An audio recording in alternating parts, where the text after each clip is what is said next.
Evening, everybody. It's Friday night. It's 9-ish.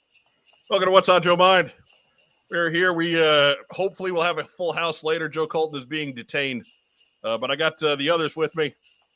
And hey, we'll be right back with you for this special holiday extravaganza of What's on Joe Mind right after you listen to our kick-ass theme song. As soon as I find the button. I'm getting tired. Sleigh bells.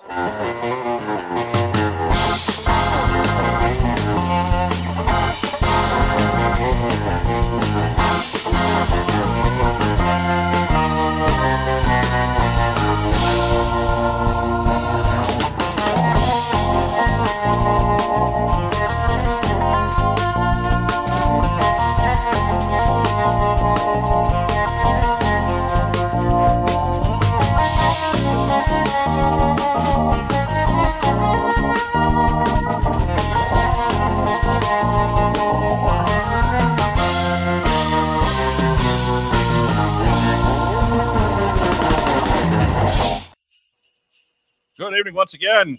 We're What's on Joe Mind. We are a fan cast about the world of G.I. Joe. I'm your host, Mike Irizarry. Of course, you can hear the sleigh bells behind me. It's because it's the special holiday edition for 2022 of What's on Joe Mind. You can see I'm wearing my special new What's on Joe Mind t-shirt with the new shield that is available on our what's it called, TeePublic page. You got the link for that down below. You're not going to be able to find this one anymore because I changed the design on it. But the new design's really cool. Go take advantage of that while it's still 35 and 40% off. Ragtime Rob's not wearing his because he's a square. You didn't tell me. I don't. Oh, because I got to tell you. Anyways, if you're watching us on YouTube tonight, thanks so much for joining us. Be sure to like our video, like our channel, share it on all your social media circles. Ooh, now he's doing it. Yeah, see, Rob's is black. Mine is. And that's as close to a hooded Cobra Commander as you all are ever going to get. Right.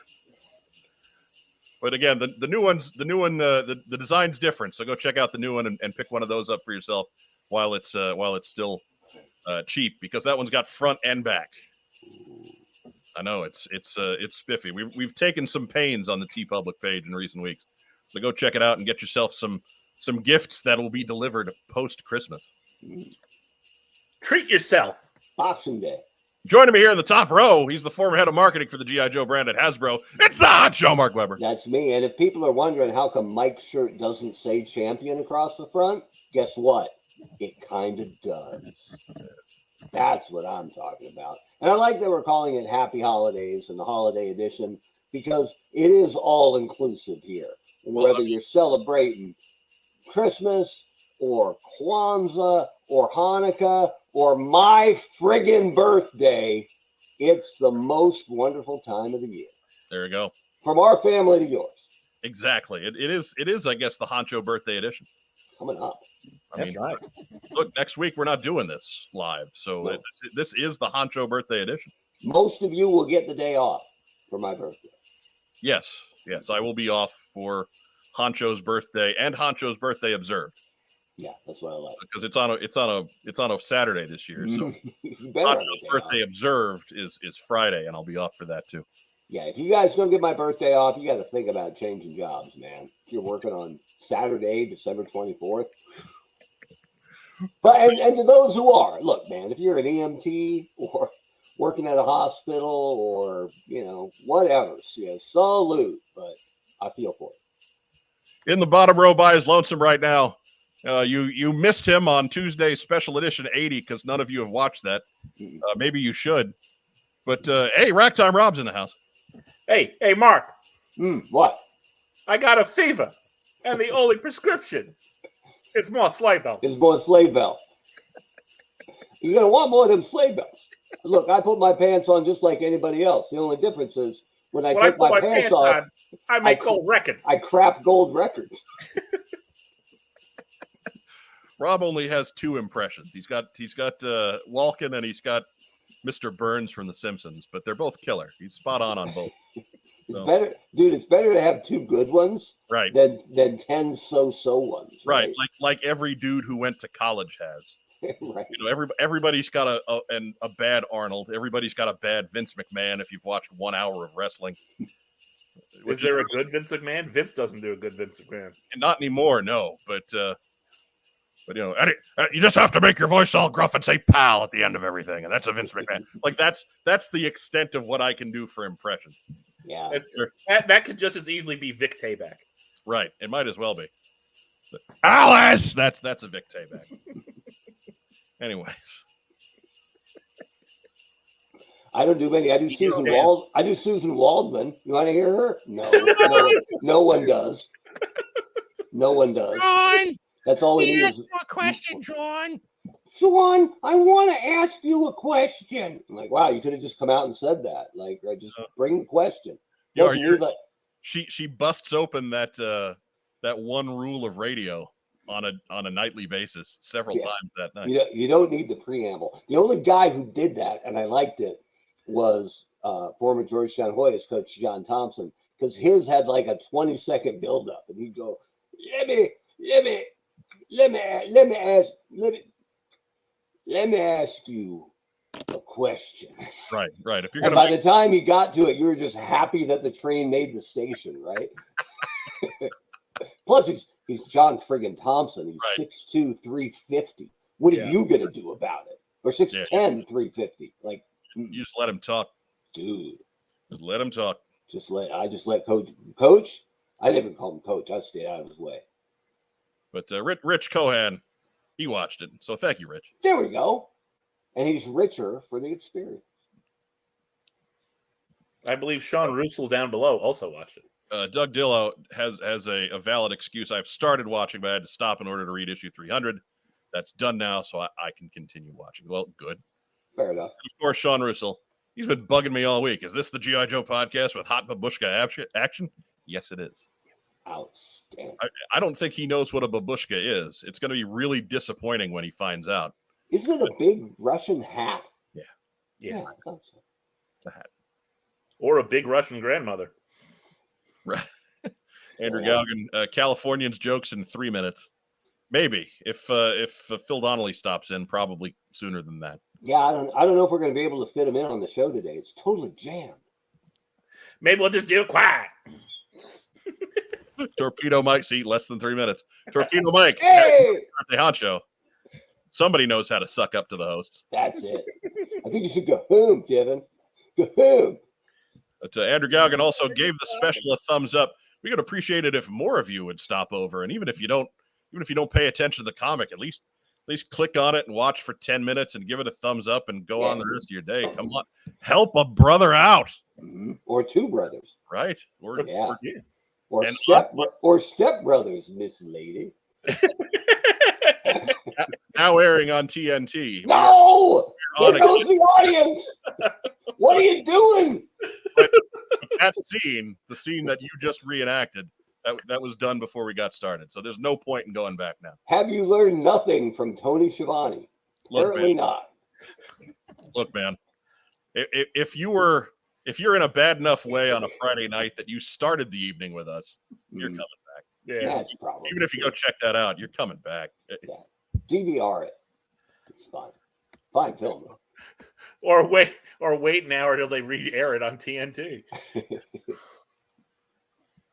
And while you're giving thumbs up, why don't you go ahead and do that for this video too? If you're watching us on Facebook tonight, give us a thumbs up, give us a heart, give us a little huggy guy. We love little huggy guy. All these things just help the algorithms promote us around and help the channel grow. And hey, we could use some of that because we got to 1,000, and man, it's been a slow crawl since then. Holy crap! So yeah, let's keep spreading the word. Let's keep singing the "What's on Joe Mind" gospel. Give us a thumbs up now. I promise it's going to be a good show. Right? Promise. Right? We got a special kind of community calendar. We got news. We got extended what we got in because we haven't done that for like 2 weeks. And it's a Christmas episode. So that, like, you know, whatever your gift exchange holiday of choice is, we've got it covered tonight. Mm-hmm. So, yeah. Plus, it's a special birthday edition. It's the Hot Show birthday edition. Yeah, and what are we doing for my birthday? Nothing. Just like everybody else. So it's fantastic. we gonna leave Dad alone? Is that a special holiday surprise for you? You gonna give me something special for my birthday wrapped in Christmas paper? I hope so. That never gets old. There was the one year where I bought Hanukkah paper and gave that at Christmas. Gave my younger brother a bar mitzvah card. There you go. Here's a dreidel. But he was just confused. Like he wasn't. It wasn't done in an insulting manner. Just wanted. Right. It's the right holiday. Am I in the right? Did you wrap up some lady's secret for Stinky in Hanukkah paper? No. Well, maybe this is the year. Maybe. Yeah, there we go. I got to do most of my shopping tomorrow. The only shopping I have achieved is a couple of folks, and then the staff. I have sent out the staff presents, which is you and Joe and Phil Donnelly as our sub host extraordinaire. Cops going by. Well, they're finally on to you, and that's probably. I'm just waiting for the last one to come in the mail. So yeah, Tuesday's special edition 80 is all about G.I. Joe 300. So if you've read that, look, we gave you 3 weeks. I mean, read the book already, then go watch special edition 300. Make everybody happy. Make us happy. Make yourself happy. Special edition 80. Joe Slepsky goes certifiably insane in special edition 80, and it is not to be missed. You can catch some of the highlights on Instagram and on TikTok and all that other good stuff. Are you getting Rob a real present for Christmas? Because off air he said last year's quote kind of sucked. I don't care. Once I give it, it's out of my hands. It was, however, a vacuum. So However he reacts to a gift that I give him is a Rob problem. Where do you find the coal to give Rob each year for the holidays? I just pick up a big bag of Kingsford, and then I hold up the rest for summertime when I got my little Joe Weber grill. Weber grill, right? I get no royalties from that. None. You're in the wrong family. Yeah, different Weber. They spell it right though. They do. Matt Rubin, Joe Slepsky absolutely filled the swear jar in special edition 80. Yeah, he did it even in the intro. There's an outtake at the beginning of the thing. Yeah, he filled it in the intro. So, yeah, good times. Hey, we got a Phil Donnelly sighting. Guess where he is? Yeah, got a spare moment. So hello from Disneyland. What a shock. I think he took the 405 up. The 405. It's jammed. Can't take the 405. 405 is jammed. Can't get off on Rodeo and take that all the way up. Hey, Phil, did you pay extra for the Fast Pass? Because that's a joke, by the way. They have the Wi-Fi. There's a channel out there called Defunct Land. There is an 1 hour and 40-minute documentary on that channel all about the history and practice of Fast Pass. It is fascinating. As somebody who has no interest in amusement parks in general, or Fast Pass especially, I sat and watched this thing, and it is damned entertaining. And I recommend everything on Defunct Land just about has some value to it. I hope it's rated R. I hope they're like, and then they brought out this Fast Pass. And it was a big piece of, and nobody liked it. I don't think they deliberately go for that sort of action, but I don't think they shy away from it either. All right, fair enough. So kind of better if it's natural. Kind of like us, and kind of the opposite of Joe Colton. Yeah, pretty much. Right. Pretty much. Yeah, Defunct Land has some great videos. I would say anything that's defunct TV, you can probably skip because those are more or less all the same. This show was on PBS for 3 years and another 2 in reruns, and then it went away. Okay, great Cool. video. But the ones on parks themselves, fantastic. Watch every. You said the one on the Muppet Show was pretty good. The ones on the Muppet Show were good, but that was also a little different. That was more or less a Jim Henson life arc over 6 episodes. Those were outstanding. I know I've seen it before, and I probably shared it before, but just like an hour before the show, I ran into the lip sync somebody has put together of the Swedish Chef, Animal, and Beaker in St. Patty's Day green. Singing Danny Boy, yeah. No, but they've cut it up so they're singing What You Want from the Beastie Boys. and I know I've seen it before, but I still watched it like 3 times in a row. It's fantastic. Yes, it's fantastic. I have not seen that one. I have, however, watched the heck out of them actually singing Danny Boy, and I can't get enough of that. That's fine too. But no, if you're my friend on Facebook, and why wouldn't you be? It's freshly shared, so check that out after the show. After the show, yes. I mean, it's there's people out there with entirely too much time on their hands, and thank God for them. If you're making an hour and 46 minutes on the fast pass, and I'm not giving who's the Tonight Show honk? I can't remember his name. Jimmy Fallon. Fallon. I'm giving Fallon credit, but somebody on his staff put together Brian Williams rapping Gin and Juice from just clips of words and put it together. And it's one of the best things I've ever seen because the edit is so good. Yes. So no credit to Fallon, but somebody on his staff killed it. I mean, it's the Tonight Show. You're gonna have some of your best technical folks. Oh, geez. Rob's stuck in an earthquake. What's he doing? I dropped something. There we go. Now it's the Californians. Yeah. I mean, Jesus, I could have killed the photo for you if you wanted. Yeah, that's all right. No, we're edgy. We're unexpected. Like sometime today, we're going to do the news. Yeah, eventually. I mean, first we gotta get to what we're passing for community calendar this week, because I need an excuse to play the theme song. There's a Comic-Con or a toy show. What's on Joe mind? Wants to know? Tell Mike, Mark, and Joe. Community calendar.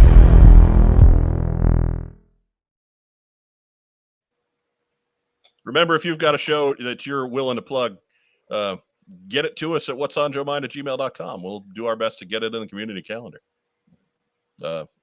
which a lot of weeks is known as the Matt Rubin Western Pennsylvania Roundup. Mm-hmm.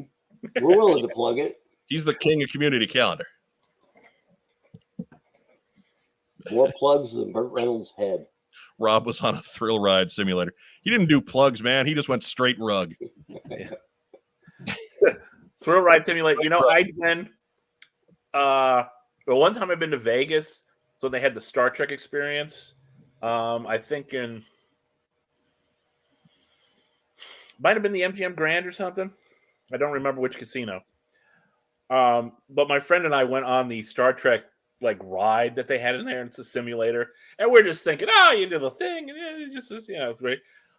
We were getting thrown around like it was a battle, like it was a battle cut of on the actual old show where they're just flying around the set, running and everything. We came out of there like, holy crap.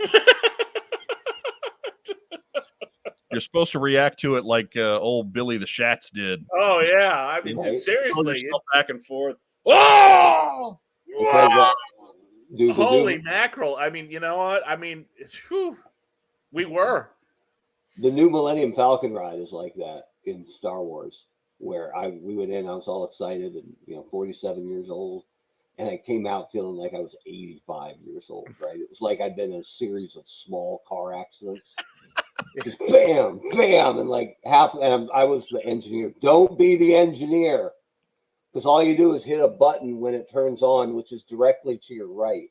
So all you have to do is stop watching the cool stuff in front of you, so you can hit this button so the ship doesn't crash. So I was looking to my side and getting rear-ended by spaceships for half an hour, and then halfway through the ride, I was mad at the ride. I'm like, can you get off midway, because this sucks. So Phil knows. Be the pilot. Be the pilot, Phil. Don't be the engineer on the Falcon ride. That airlock would just kill everyone, though. You can't leave halfway through. I thought I was going to die there, right? You're not supposed to wait 50 minutes to go on the ride and then be mad at the ride halfway through. Well, then you just haven't been to Disney enough. Man. In the immortal words of Hollywood Shuffle, we give that ride the finger. Torpedo Mike says that was the Las Vegas Hilton, the Klingon encounter in Borg 4D. Wow. Andrew Gaugan notes that if only there was a co-host that could answer a Star Trek question for Rob. If only. See, I thought the Star Trek experience was when you walked around just not being as cool as Star Wars. Hey, they did. Another part of it was they had a restaurant that looked like Quarks from Deep Space Nine. Yeah. So I got to have wings with Klingons. You lost me at Deep Space Nine. I didn't go that. I didn't go that far. Oh man, that's the best one. So I'm told. So I'm told. But I'm just trying to. Especially when Worf shows up. I'm trying to summon Joe. Yeah. Right. She's gonna rip on Star Trek until she'll literally beam in. Right. I mean, you understand too that she's been paid to do advertising by the Star Wars franchise. So I think regardless of which side we take, it's kind of working to, incant the Joe Colton. Yeah, I suppose that's fair. But anyways. Hey, while we're on Joe Colton and our various franchises, while James Gunn is recasting the entire DC universe, he'll do the Suicide Squad too, right? Those guys can't come back. Sure. Well, right? John Cena could. Just saying, do his guys get the boot too? Just saying. We'll see. We'll see. I don't know. We know we're getting season 2 out of Peacemaker, so that makes me happy enough. Anyways, we can talk about that another time. I don't want to get on the DC movie. Yeah. Wait. What were we doing? we're climbing down off the DC soapbox. We did DC. We did Star Trek. A little Star Wars. I think we're done. I think so. We're out of here. Good night, everybody. Our entry in the community calendar tonight was an entry from one of our most dedicated live stream viewers, good old Frank Shaw, Snake Eyes Declassified. If you're looking at in the live chat there, made note that tomorrow is his birthday, and so we want to go ahead and wish happy 47th to Frank, and be sure to there he is repping the brand. Oh yeah, plugging the damn show for life. That's right. At this point, we've taken up some we're older than some of the folks who might be watching us. Almost 12. There he is. Follow him on YouTube and Facebook at the same name, Snake Eyes Declassified. Does a lot with the computer animation. We've got a couple of his picks here. He sent a ton of them. I apologize that we just don't have time to get them all. But there's a Cobra Troop and there's a Snow Serpent, and they look pretty awesome. Yeah. And then we got a Cobra Commander and a Baroness. Similarly awesome. Great work, Frank. We appreciate what you do there as far as building your community and what you contribute to ours. So happy birthday tomorrow, sir. That's right. And, there's no shows going on. That's it for community calendar. That's the whole thing. So we have a holiday or something. So right. It's almost like people aren't going to shows next week. But we have an outro to play, right? We do. As soon as I find the button there. Yeah, we have an outro to play. There's a Comic-Con or a toy show. What's on Joe mind? Wants to know? Tell Mike, Mark, and Joe. Community calendar. It's worth it, even when there are no shows, just to play that twice. There's a reason why I put that not community show in community calendar. It's kind of community calendar. It's a member of the community. Really, it's more of a shout out, but it's referring to a date on the calendar. So there. Andrew Gogan has an important thing. We got to grab that before it pops off the comments about me asking for directions. There we go. Mark, you were asking for directions to get to Valencia on New Year's Eve. I actually know how to get to Valencia because I had friends in Valencia. And I forget if it's 10 hours south of Bend, Oregon or 11, but it was the midpoint every time I drove down to go to Arizona State and come back, either after a semester or back for Christmas. So, dude, I know the way to Valencia. There you go. Props to Larry and Bernice Doan. Mike, it was his Effingham. It was his Effingham, yes. Effingham was the dead middle? For my trip between here and Cape Girardeau, Missouri, when I was going to college, yes. Okay. Effingham was where 55 met 50, or 70 met 57, rather. You can't take 57. It's going to be jammed. Yeah. Jam full of horse and buggies. Yeah, probably. I mean, as I've made famous on this show many, many years ago, you had to call it Effingham because screwing pigs is just too obvious. They put the F in Effingham. Yeah. All right, fair enough. Rich Cohan asks, Mike, you don't have to read this online, but I am. But a dear friend of mine knows someone named Adam Irizarry here in Ohio. Any relation? Not that I know of. Not that we don't know any other Irizarrys. There's a few of them out there. As I've said in the past, half the island of Puerto Rico is Irizarrys. We don't know them, even though we're probably related to some of them. The translation out of Spanish for Irizarry is probably Smith. Translation for Irizarry, there is a small city in northern Spain named Irizarry, spelled Irisarri. What? And the way we spell it is just the North American variation of that. But that's all it means, is that somebody somewhere back along the family tree came from that city. That's all it means. It doesn't mean anything. We can claim that land. Does this town in Spain know they've been misspelling their name forever? This is the American version, man. Yeah, the better version. We rock it in the USA. The better version. It is the 247th most common name in Puerto Rico.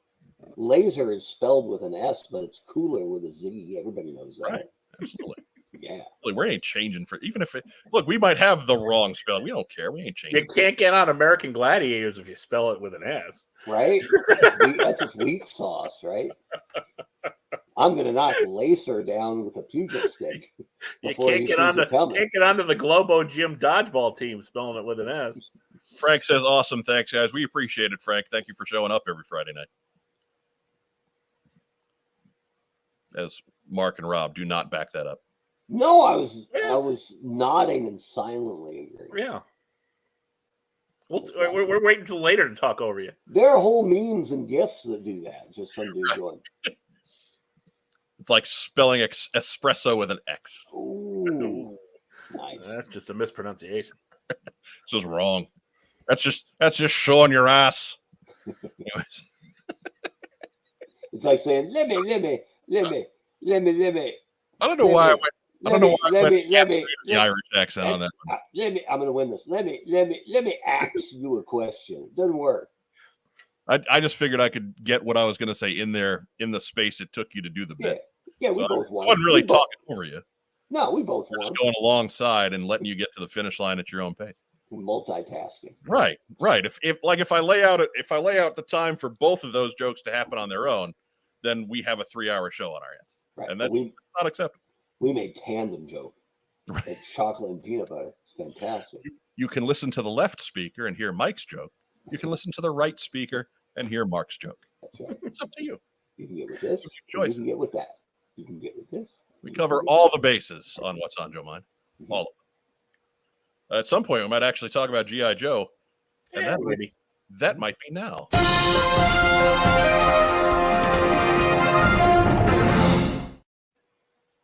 That's right. It's time for the news. News brought to you by Kokomo Toys and Collectibles. Proudly present Chunky Tank Kitty and his Meowler tank. And we'll have... Wait! You know what? Happened so fast you can't even talk about it, no. We will we'll have certainly more to do with Chunky Tank Kitty later in the show. Which I know is... That's a tease. That's a tease in radio. Sorry, this caught me. I'm showing my ass. That's why I don't get invited places. Yeah, fair enough. It's a good line. I like that. It's a master of the pressed ham. The infamous mooning scene in Dirty Work. Where there's a line outside the movie theater and Artie Lang moons him as Norm Macdonald drives by, but then Norm pulls into a parking spot right next to the line. Stops, gets out of the car, and goes about his business. Fantastic. Love that movie. It's so terrible. I love it. Oh my God. Oh, not to mention the full body contact dives people take into dumpsters in that film is fantastic. Anyways, moving on. Dude. I don't think we're moving on. I think we're still on. No, we're stuck here for a bit. Remember, coming up, on Kickstarter. Total Action Force of the Battle Years soft cover is coming your way.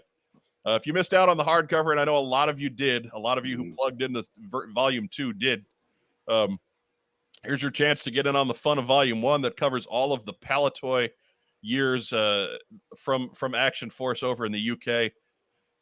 It's the same content. I don't think they're adding anything new. So you don't necessarily need this if you got the hardcover on Volume 1. But here's your chance to jump on the Total Action Force Volume 1 train right here. It's not live on Kickstarter yet, but just go ahead and head over there, click on that green button that says notify me when the campaign starts. Should be taking place after the New Year's, I believe, relatively soon. But get on over there, click that button, and make sure you get all the shizzle when Brian gets this thing started over on the Kickstarter. Yeah. Right time, Rob, you gonna get your own copy then? I have signed up to be notified. All right, excellent. See, the plan works. The plan, even though he's welcome to read mine. Rob takes better care of books than I do. Right. I'm not upset when Rob is reading my book. It's probably means my book is stepping up in the world. He likes to kick back, put his feet up on top of 4,000 Batman comics, and read something new. Right, but they're in heavy cardboard, so that's not disrespectful. No, it's fine. It's mobile shelving units, really. I'm working on levels. Yeah, they're Lincoln Logs, basically. He's going to build a fort. Yeah, I mean, Lord knows he could. There's enough paper in there that it'd be warm fort. Right. He's got all the building blocks for his man cave. He just needs a giant penny, a Tyrannosaurus, and a big giant playing card. Is that it? Are those like the key ingredients of the Batcave? And 4-story fire poles to slide down where you can long enough where you can change clothes as he goes. Ooh. God. Sorry, I gotta get my swig of cherry Coke Zero in there. That would be all I did on the weekends. Right? I mean, we're old. We can't do a lot, but fire pole? Oh yeah. Gravity helps. Gravity. Yeah, exactly. That's all I'm good at anymore is gravity. All I can do. Next news item. Hey, speaking of Kickstarters, this guy came off the board last week. After Action Report is funded. Congratulations to Josh and Roger. Unfortunately, we didn't get a chance to get them on for Volume 3, but frankly, it was funded within 5 days of launching, so there wasn't a whole lot of impetus to squeeze them in. But congratulations to those guys. We'll certainly have them on to talk about it when Volume 4 gets going, and there will be a Volume 4. But congratulations. Like one more time. How many times have I said congratulations? 5? 8? 13? I don't know. Can't say it enough. Great job, fellas. Thank you for continuing to pump out great product. Andrew Gogan quoting the Tick. Gravity is a harsh mistress, Arthur. It's my favorite Tick line. It's true. It's very true. David Allen asks, can you reinforce a house with comics? Rob has built a house with comics. Yeah. So it's him, his wife, his 4 kids. They got a couple of dogs. I mean, it's a big house. Mm-hmm. Easiest way to make Rob cry: hold a lighter up to the sprinkler system. Mm-hmm. That's 2 ways the whole thing can go down. Right there. That's why I put the Aquaman ones on the outside. Yeah, there you go. They'll float. I mean, they're worthless. I mean, listen to him dissing Aquaman. Not a DC guy. Never was. $1 billion movie. Didn't have to play second fiddle like a certain Submariner. Oh, got to use his real name too, right? Yeah. Aquaman was fun. Doesn't make a lot of sense. Don't think about it too hard. But I have any problem with Aquaman. No, you saw every penny that was on. Yeah, you saw every penny on that screen that they spent on that movie. Fun movie. Give him credit. I like Black Manta. That guy's a badass. Yeah. Oh yeah. More Black Manta, please. Crazy helmet and all. Yeah, I love the helmet. Anybody with a bigger head than me, that's terrifying. I mean, I was pulling for Black Manta. I'm like, yeah, go get him, big head, get him, big head. For the team. Superhead. You know, Black Manta goes into Champ Sports and sees a Yankee hat he likes and reaches into the back and pulls it out and goes, no. Nope.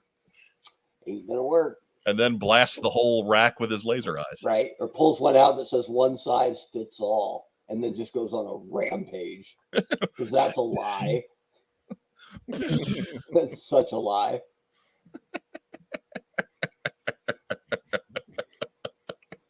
Oh. All right. Next news item. We got Black Manta ripping up a Dick's Sporting Goods right now. Didn't know we were going there either. Can't get those youth shoulder pads over the helmet. It's gonna be a long football season.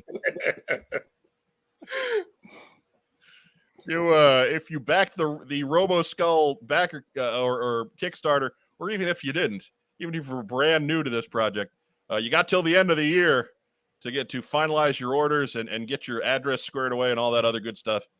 Things are already, if you back the Kickstarter, there's already your little Skeletron drones are in the mail and should be at your place before the holidays. So, yeah, head on over to roboskull.backerkit.com. Finalize all your information. If you haven't yet, if you want to add some more, this is the time to do it. You only got till the end of the year. You only get one more reminder from us, and that's in 2 weeks. So if you got any money left after all this Christmas hoo-ha, by all means, toss it on to the folks at Skeletron. They work hard. They deserve some love. Definitely.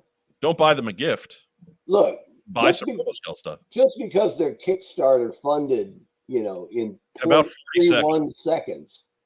Don't hate them because they're beautiful, right? Like, come on. Encourage them. Right. Next news item. Hey, the Flame Toys Hito Karakuri Snake Eyes pre-orders have opened.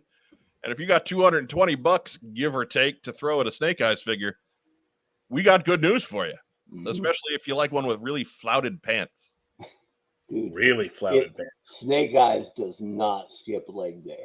He does not, no. No. Snake Eyes he is standing jump 3 stories. Yeah, squatting like I didn't believe. And it looks like on that one picture, he borrowed Black Manta's helmet. Right. No, that's Raiden's helmet.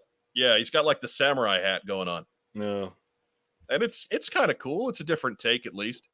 I'd rather have Snake Eyes come with some new gear than just get the same old thing again and again and again and again. And if they're going to charge me $200 or $220, hey, you know what? Samurai hat's okay. But you can head over to I got these photos off of Big Bad Toy Store. You can head over there. They have plenty of shots there. They're part of this is a non-refundable deposit if you decide you're in for this one. So be aware of that. But if this is the high-end collectible you've been waiting for, and we've previewed it when they first announced it. So obviously this is not a surprise, but it's open and available to you now. And that kind of hat, if you're going to go unique on a classic character, that's perfect. Because you know what? Don't like it, take it off. Take it off? Right. Yeah, perfect. I got no problem with that. If I bought this, and I don't think I got $220 laying around right now. Come on. It's the holiday season. It's not my thing, but if it was, I might leave that hat on. I was a big Raiden honk back in the day. That was my jam on Mortal Kombat. Mortal Kombat. Oh, because he had that stupid electrify you move that never worked, and so no one ever used it. And I would sit on that ship till like 3 hours in, and then I would fry somebody to death, and then I just set the controller down and be like, "That's it. Get back here, Weber." Nope, walking that off. You're still smoking. Right. Too hot. It's too hot. Love it. Only guy I could ever win with in that game is Scorpion. I am notoriously bad at fighting games. I wasn't very good either. So, man, that was it. You get whipped for 3 hours, and then you electrify somebody to death. Guess who won? That's right. That's right. Who's leaving that dorm room mad? It ain't me. My friend Matt, also known as the Meat Wagon, he was a fighting game fiend, and I mean, just there would just be times when we would play for a little bit, and then I would just kind of let him play on his own and do something else because it just got to a point. But we used to play Street Fighter 2 a little bit because he never figured out how to beat me consistently. If I was playing with the worst character in that game, Dhalsim. Man. So somehow I could beat him with Dhalsim.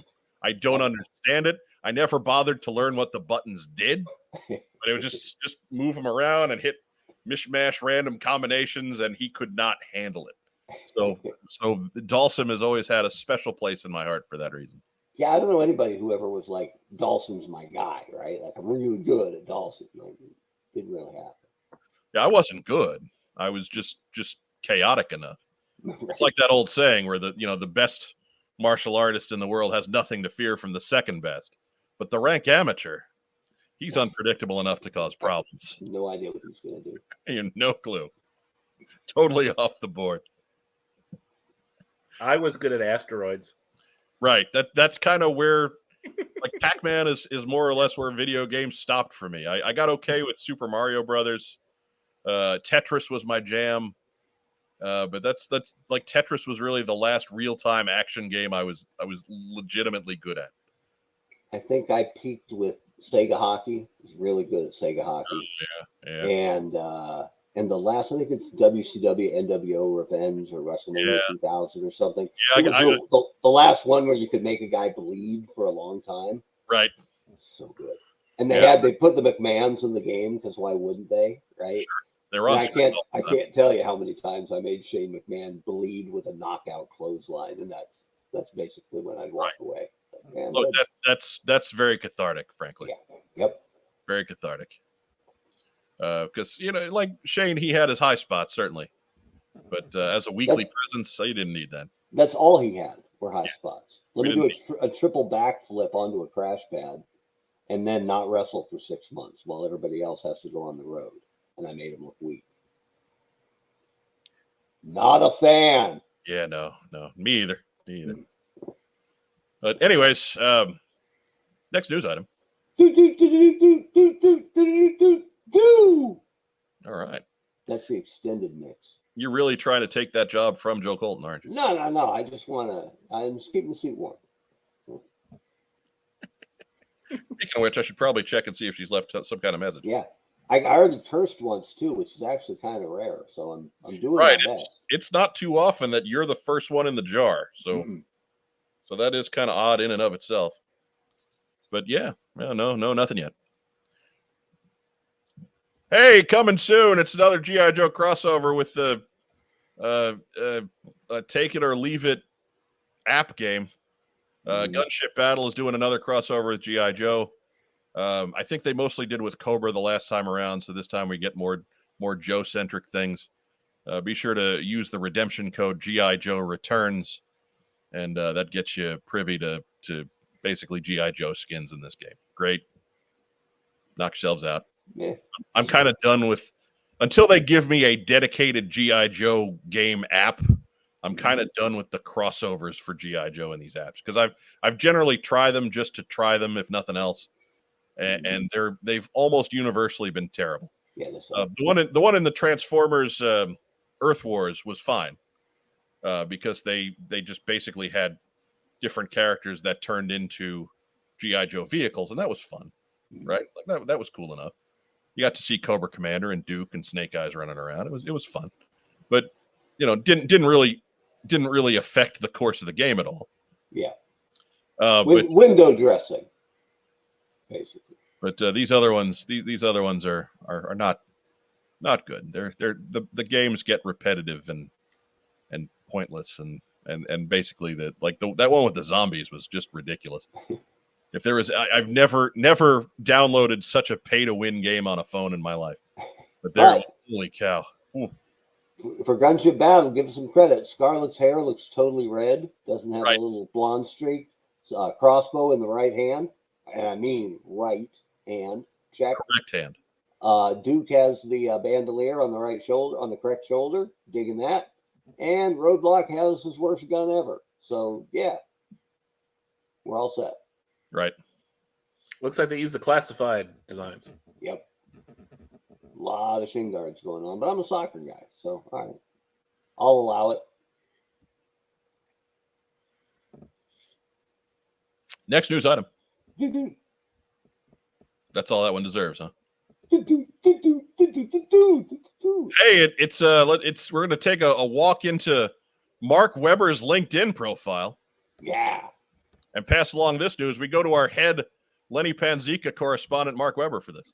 Yeah, so I saw this, and one of the bits I heard when I was there and that I've learned is true over the years is, man, it's hard to get promoted in design at Hasbro because they have a lot of talented designers, and the ones who've moved up have never moved out. So there aren't a lot of, there's not a lot of advancement opportunity at Hasbro. So this popped up on my LinkedIn feed on, I think just yesterday. And now, you guys know Lenny, the guy who's been doing all the classified stuff, and one of my favorite people ever at Hasbro. And let's be honest, I don't got that many left, right? I don't have that many bros left at the bro. But Lenny is absolutely good people and a super talented designer. So when I saw this, I was really excited. And I reached out to him and said, this has to be fantastic news. Congrats, dude. And he was like, nah, it's just, you know, it's stuff I'm already doing, basically. Right. So I followed up with, does this change your role on Joe at all? And he said, no, I'm still running design on Joe. So, okay, fine. So what it means is, in addition to the stuff he was doing on Joe that they were paying him for, what he was doing before was extra. Yeah. Now he's got a bigger title, so they're expecting to do all that stuff, and now that extra stuff is just part of the title. Yeah, and I don't know if there's more or not. I didn't push. I don't know that this was good news for Lenny, but right. But I hope it was. And Lenny's, I mean, Lenny for Halloween a couple years ago was Road Warrior Animal, right, with no shirt. Right. So when I say Lenny's got big shoulders, it ain't just a figure. No, it is a physical truth. Yeah. So I'm not going to be Hawk or Animal for Halloween anytime soon. but Lenny and a buddy has turned in a very reliable and noteworthy Legion of Doom. Applause for Lenny on his promotion. Yeah. Let's hope they bump up that paycheck. That's right. Pay this man. Give this man his money. Right. Congratulations, Lenny, if you're watching, and you're probably not. I would give him a better title than that, though. That doesn't sound like, you know, design ass kicker. Associate principal designer. Right. It's kind of a coin flip if you think that's better than design manager. Yeah, like, I don't know. Even if you're not going to give them something official that comes with a couple extra zeros, nothing with a vice on the front of it or a direct on the front of it. But I don't know. Give them something cool. Make them the design honcho or master of all design or something. I mean, that would have to be that if they called him design honcho, that means they'd be having to throw you some kickbacks, wouldn't they? Right. Call him the Decomancer or something. That'd be awesome. But regardless, the Decomancer. I'll be your agent, Lenny. Let me negotiate. Because that's gone well before. Oh yeah, they listen to me. That's always worked out. Yeah. Anyways, congratulations, Lenny. Thank you for the work you've done and all you continue to do and all that other good stuff. We salute you. And if you want more Lenny content, check out your 50th anniversary Red Dog figure, because that's totally Lenny's head on. Yes. Yeah. I heard that a little bit ago, and then you actually look at it like, oh my God, absolutely. It's totally Lenny. Including the humongous shoulders. Yep. Masquerading as Road Warrior Hawk. Pretty legit. No, he was Animal. The bigger one. Sorry. The bigger one. My bad. Like there was a small Road Warrior. Yeah, the tiny one. The luchador guy. Yeah, exactly. Remember Hawk doing all them flips and hip ups? Right. I mean, hey, look, they were contemporaries with the Steiners, and Scott Steiner did those. So Yeah. I mean, that was before his Big Papa Pump days, but he was still pretty big. He was always big. My favorite Hawk was my favorite though, and my favorite thing ever when they wore the black leather. When Hawk would come into the ring and he had the spiked collar and he would pop it off just by flexing his neck. Right. Oh, it was just ridiculous.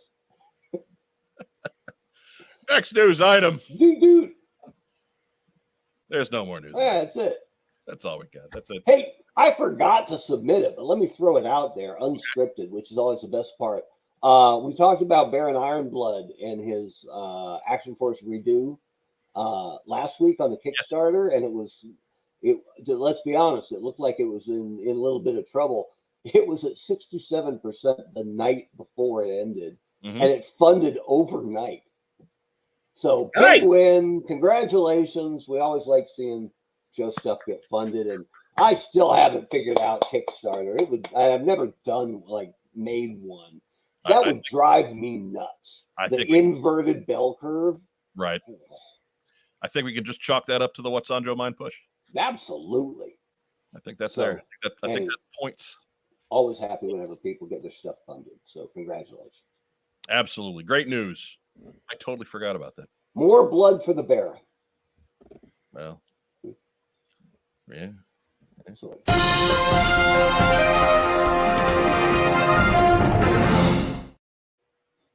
All right, we'll be back again after news. Or not, well, it is after news. After a word from our sponsor. We buy, sell, and trade vintage and modern toys. G.I. Joe, Star Wars, Transformers, Marvel, DC, and more. Located in beautiful downtown Kokomo, Indiana, we are open every Wednesday through Saturday from 12 to 5. It's a theme park of nostalgia. Join the thousands of people who have traveled from all over the Midwest for over a decade to buy and sell with us. Get your geek on.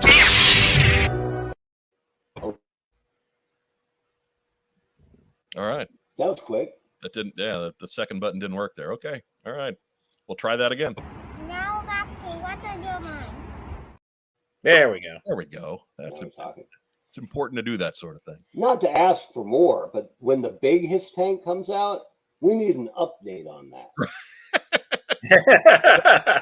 I don't think Mike's daughter is going to be twice as big, so maybe not. But mask off, some sort of post-pandemic. She's gonna have to stand behind. It's gonna have to be on a table that she's standing behind. She'll be in the turret. Are you kidding me? That'd be cool. Right, that would be awesome. Now that I say that would be fantastic. Matt Rubin's got fighting words for you, Mark. Never saw LOD do any Canadian destroyers. It's because they'd already destroyed them. Like they needed to? I mean, come on. Dude, the first time Animal lifted a guy up, seated on his shoulders, and Hawk came off the top and cut him for a full flip. Because it was like, the jobbers on the Saturday show from the TV studio, right? I thought they killed the guy. And later on, the WWE called it the Doomsday device because they were the Legion of Doom. But when they debuted it down in, I call it the NWA, but basically Jim Crockett, they called it the Sacrifice. It was so much better. Yeah. Oh, so good. Yeah. Yeah. So that's and honestly, Mark, that jobber could be dead. When Mike and I were my older brother and I were kids, because all they had were squash matches on television, other than primetime wrestling, which is why it was the best on Mondays. We thought if they killed enough jobbers that guys would stop signing up for that job. And they'd have to get, so we rooted for whoever the hero, not the hero, whoever the talent in the ring was, right? Didn't matter. Even at the height of his villainy, Mike and I were like, get him, Nikita. Get break his neck. And Nikita really did quite often, hurt the guys who was working, the jobbers he was working with. We didn't get pay-per-views back then, not NWA, but when I've watched them since, Nikita did not throw the same clothesline on Flair or TA or Dusty like he was laying out on Saturday afternoon. Right. So. Right. At Hood Cobra Commander 788, welcome, sir. Where the hell are the singing cats? That's a good point. We had them at the beginning. You will have to to go back and watch the replay. Again, save that for later. Yeah. It's just a little tease. Tease. Get him, Nikita. Get. Ironically enough, that wrestler overwhelmed by 37 third graders. That's right. That's the rule. That's all it took was 37. I mean, the over-under was 49 and a half. Yeah, Nikita was kicking ass at 36, but then 37 came in and he was like, "Stool." They'd been given a bunch of chocolate bars beforehand. Right. And just one shot to the back of the knees, and it was over for Koloff. They were sugared up. So, anyways, we haven't had a chance the last couple of weeks. We've had too much going on, either too much news or too much best of 1988. So we haven't done what we got in. So I got a couple packages to open about what I got in. Ooh. We're gonna do those right now. Live. Yeah, right. We don't do this stuff right. We're not gonna waste 10 minutes of your day on its own. But since you're already here, let's do an unboxing. Since we've already blown 56 minutes. The stupidest kind of YouTube video. Let's just throw it in as a segment. Yeah, it's fine. We'll do it live. I'll write it, and we'll do it live. But yes, I got the knife is out. We're all. Dude, that is a dangerous box cutter. It doesn't even retract when you take your finger off of it. It does have a neat little lock thing in there though, so it doesn't it won't. I feel safer. Yeah, one of the first weeks at my new job, we had a training video pop up that was labeled "Knife Safety," and a bunch of people asked the next morning, "Is that fish? Are we being fished here? Is that legit?" And they're like, "It should have said box cutter. We don't really need knife training for your marketing job." Right. So guy pull out the butterfly box cutter. As expected, finally clearing customs. It's Word Burglar's album. Oh yeah. Hey! You can see it's the MacGuffin effect, or the MacGuffin device rather. So you can see all the cartoon versions of Berg's universe coming to life over here, just like it did for Shipwreck back in the day. And we had Fish Face and the Duke and Leatherhead and all those others little cartoon guys running around. Good stuff. That kids out there, that's why they used to call it dropping an album, right? Right. Dropped an album right there. Blam. And we also this other guy came in. I'm not gonna put you on the thrill ride like Ragtime Rob did. Whoa. I do have to lift it in a way that it won't destroy my Coke. Or your soda. Right. I'd laugh if it wasn't true. That's right. But remember, if you're watching this on YouTube tonight, go ahead and give us a thumbs up or a heart or a little huggy guy. We do love little huggy guy. If you catch us on YouTube, give us a thumbs up, like the channel, subscribe to the channel, comment down below in the big boy section. Do all that other good YouTube stuff. Help us grow this thing. We're going to try. We're going to set the modest goal of 1,500 subs by the end of next year.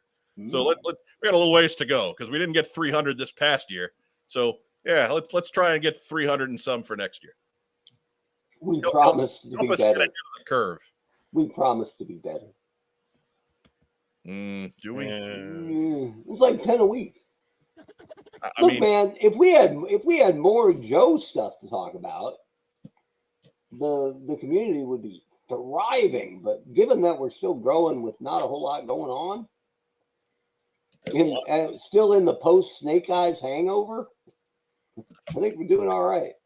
See that clean box there? It's almost like I've handled these blades in tight circumstances before. It's not like I'm a professional. Right? This is thrilling radio. That's right. That's why there's pictures, so I don't have to talk about all this stuff. And the knife is into the tape, and the tape is slowly being withdrawn. Oh, he's wiping sweat from his brow. The anticipation here is just How about that? incredible. Silly me, I opened my stuff before the show. Yeah, me too. I'm a rookie. Look, man, Joe Colton's not here. Somebody's got to fill the unboxing quota, okay? I suppose that's true. If there's an 18-inch Cinderella toy in there. I left this crap in the box for an extra week for you people. I don't want to hear it. I would like to play with my toys. I can't wait. Dicks. Anyways, here's some packing paper going out. We get rid of that. Hey, look, it's this latest wave of classified that I haven't been able to do it. There's Zorana. And there's Dusty.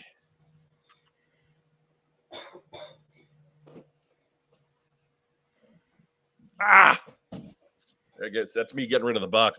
And there's 2 Crimson Guards out of focus. And upside down. One of them's upside down even, but I don't care because, again, I don't want to mess up my Coke. Hey, their backpacks are black. They are. Oh, I'm hitting buttons now. But UCC is back again. Not many people get their comment put up twice. Right, and even that's the line I always use in his live chat. So, we're doing a real circle of life there. I like that boomerang. So that's my live unboxing. You can all see that I'm all caught up on classified because I know that was keeping everybody up at night, all night, every night. So Ragtime Rob, yes, what'd you get in? Well, I got. Already opened. Right, Dick. How come he gets his stuff first? A Dusty. Where's oh, does he have a bipod? I don't see the bipod. Oh, good. If you lose that, it's going to cost you like $150. Yeah. Roughly. Hey, look, I still have my Dusty bipod. And his your Dusty diaper? Yeah. Spibbity bobbity boo. All right. And he's singing over there. I have those guys, but I haven't owned them yet. Give me a 360 here. Let me get a good look at that black backpack. See if I should be complaining or not. Stonegate Creations. I don't know if this is a complaint or a compliment, but they made Dusty a pretty boy. All right, spin them around here. Let me see it from the front. All right, I'm all right with it. It's fine. Dave Allen, big fan of the Crimson Guards. It's better from the back, honestly, because it covers up that damn chest cut. Looks terrible. You and your chest cut. It looks terrible. This is the kind of figure, other than Bazooka, that it looks the worst on. Right in the middle of that big. Oh, and there is one more thing. Oh. No way. Get in here close. Dude. Isn't that like one of 4? It's like an NFT. Something like that. I mean, right. I don't think kitty. I don't think Mike Kleppinger's in the live chat tonight, but that is his creation. You can follow him at TechnoViper3D on Instagram. We got our pictures up on Instagram too, of the 4 of them in formation there. There is one going out to Joe and one going out to Mark. Yeah, hadn't happened yet. I haven't had it. They came in after the other care package, which I'm sure you'll show off in just a moment. But yeah, that's what we got going there. It's Chonky Tank Kitty, awesome. And he's glorious. Is he classified Chonky Tank Kitty? He is. What scale is that? He looks a little bit more 3 3/4 scale. It's probably more with the 3 3/4 or even the anniversary sized 4-inch guys. Maybe even there too. How wide is that across the front or the back? Like 2 inches, maybe? Oh, not that big. But here's the bottle cap from my Coke. Let me get myself in the big screen here. Okay. Here's the bottle cap from my Coke. Okay. And here's the bottom of the tank. So I'm thinking, just because of the flatness and the squareness of Chonky Tank Kitty. That is the wrong hand to move. There we go. I'm thinking you could eject him out the bottom of the whale instead of the. Oh, easily. Instead of the sled, right? Maybe you have to push him really far back there, but yeah. Could you imagine the whale rolling up on the beach, dropping the plank, and bam, deploy the cat? Yes, I can now, and it's glorious. Right? The cat, the tan tank on the sand. They'll never see him coming. Oh, he's here. Mike Cleppager's here. Chunky Tank Kitties have been deployed. We love them. Outstanding. I've had it on the desk here like all week this week. Like if there was downtime at work, I'm sitting here. Look at the little Chunky Tank Kitty rolling around in a meowler. It's beautiful. You can't when I get mine, just because it's the internet, I'm gonna poop all over it. I'm gonna be like, how come the treads don't work? This is garbage. Do it for the hits. This is garbage. Do it for the hits.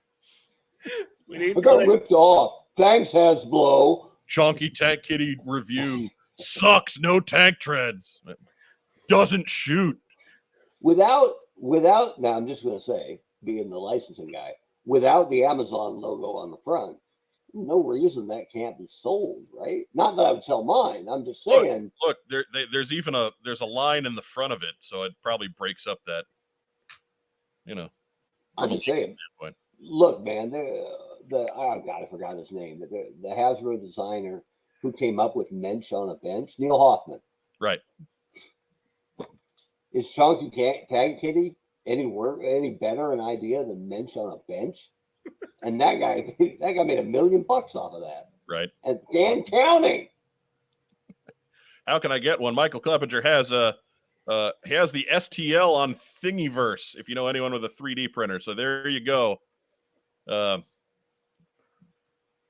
you go. And for people without a 3D printer, Mike, sell them $9.99. Oh yeah. Oh yeah. But Matt Rubin's got the question that I had. Did you hand paint these? Is really a good question. Next time we should just probably have him on the show. It's a long week, okay? He is on the show. Kind of. It's that's not an Amazon logo. It's two completely different logos side by side. There you go. Yeah, there's a lawyer out there who thinks it's an Amazon logo. That's what I'm talking about, right? And you know what? That lawyer would be wrong, because technically correct is the best kind of correct. It doesn't matter what you yes, know. hand painted, and I'm never painting cat eyes again. Good call. It's a shame because he did a wonderful job. They are pretty bang up, so it's you can't beat Chunky Tank Kitty. Some people have trouble painting eyes on customs. I never had that problem because I don't paint. Right. Yeah. There's a reason why this man evokes lazy bastard customs at all times. That's me. Someday we'll do a series about those. Someday when I'm not doing 3 hours of eternal baseball every day. Well, whose fault is that? Whose fault is that? Yeah, that's a good point. Make the kid do it. But let me tell you, make the kid do it. So lucrative. Just rolling in the coin, huh? Telling you, yeah, well, singular coin. Oh my! Now you can get that newspaper you've been saving up for. Yeah, we don't have a copy account. We have a decap account. That's what's going on.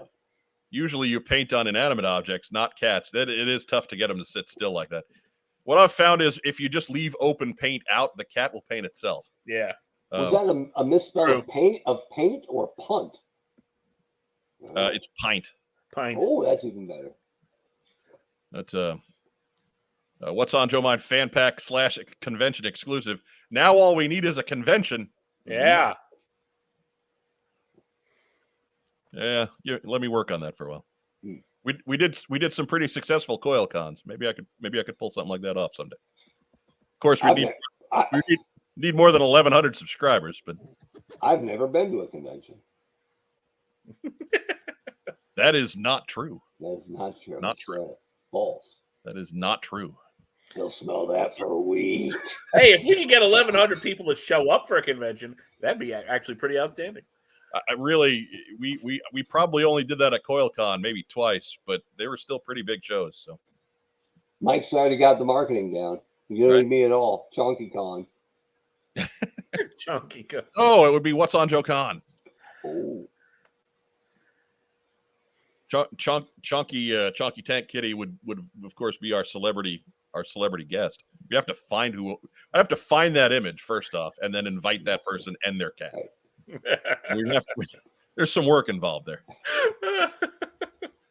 And the cat would be like the worst guest ever because Yeah, very, very moody. yeah, wandering Tell him, around. what's on Joe Mind convention in Indy? Gary is out.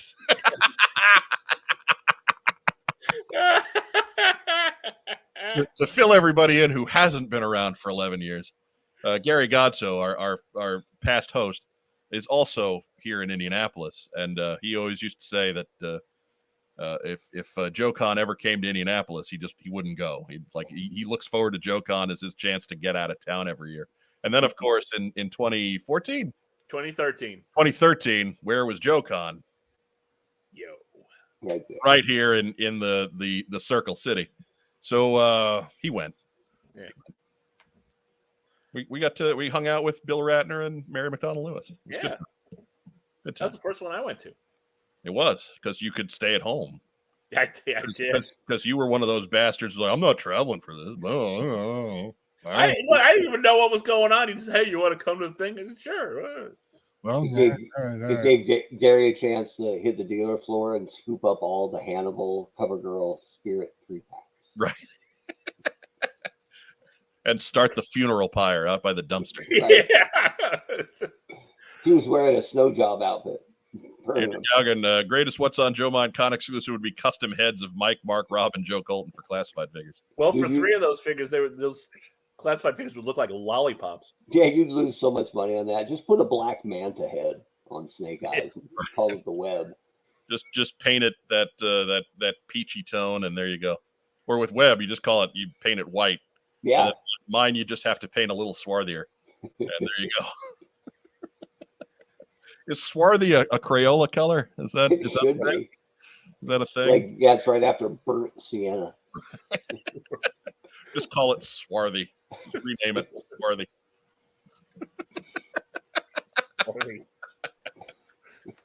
They would call it. They changed it to something more politically, like Mediterranean. Dad, Derek broke my swarthy crayon.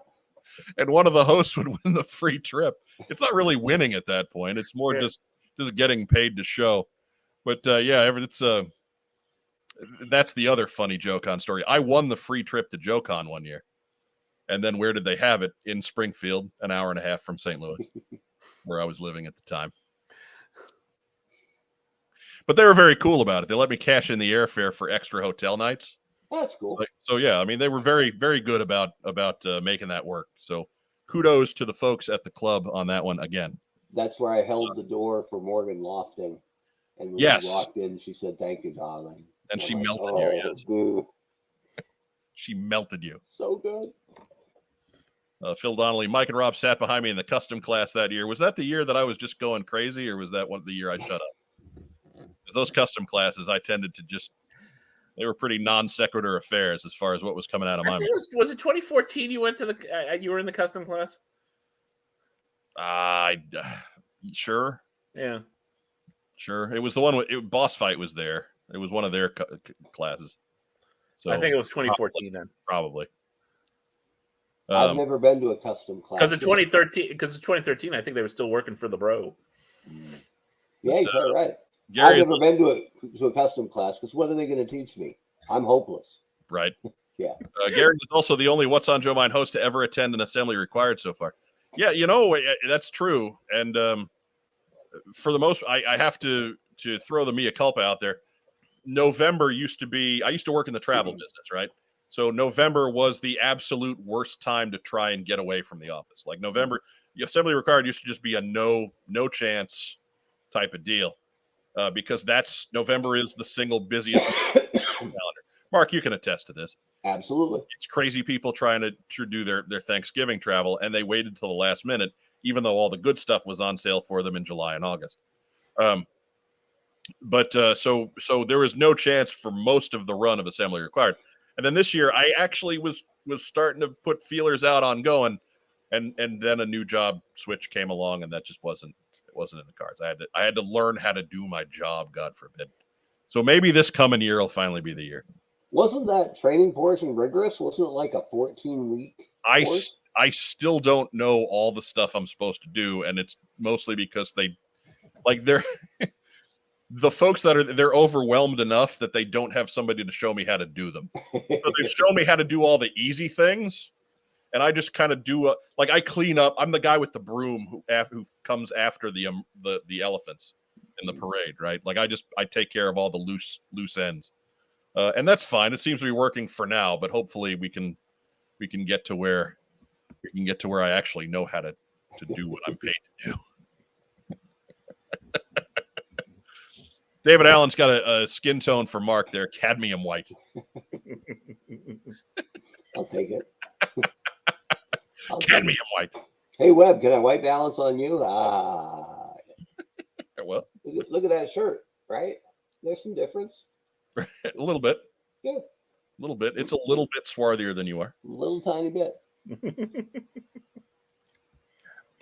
As I throw a heel comment out there that Mark ignores. It's fine. I sold it. What else? What else you get in, Racktime Rob? That's about it. What you sitting on that I don't know about? Oh yeah. And stuff that you'll know about on the 25th. How about that? Oh. I'm getting gifts for Weber's birthday.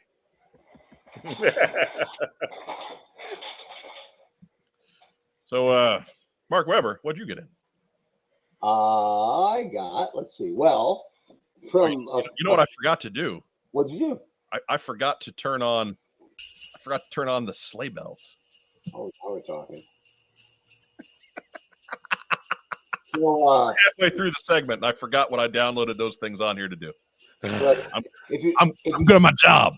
If you ever wondered what the Irizarry brothers could do if they ever combined forces, I think one guy bought and the other guy shipped. But as you know, I don't shop at Target, so I get by with a little help from my friends. So there we go. That's all Racktime Rob. I thought you shipped it though. I did ship it, but I already had stuff to ship. So yeah, if it doesn't get here, it doesn't get put in the mail. So thanks, guys. Appreciate that. Right, I have enough time and energy to get to the post office, but I did not have the energy to get back to Target to look for troop builders for you today. So we'll try again tomorrow. That's fine. I'm not a big Tiger Force or Python Patrol guy, but that way then. I have every classified so far, so may as well keep the string going. So I appreciate that. Like the help. Some of us can't get to Target ever because of moral dilemma. So I do appreciate the help. Separate from that, but not that separate. Look at this little jammy. Yeah. See, that's that. C-Nug. Racktime Rob didn't talk about no C-Nugs. Oh, I forgot about the C-Nug. Right, with removable helmet. That's Sarge McNugget. I could take his belt off, but then that'd be rated R. We don't want to get demonetized. So. It's sexy. I was bad enough we had naked almonds, but sexy. Top level. Have you guys opened? Have you guys opened the C-Nugs? I have not opened mine yet. No. Well, it's a good thing 10-pound Emma is here to defend me from the arrival of my daughter and my wife. Thanks, Emma. Appreciate that. You never know what they're up to. Mark, run! It's the women folk. Look out! It's the people I love best. When you open this, it is oddly sticky. Well, it's been in that bag for 30 some years now, so that bag is probably decomposing.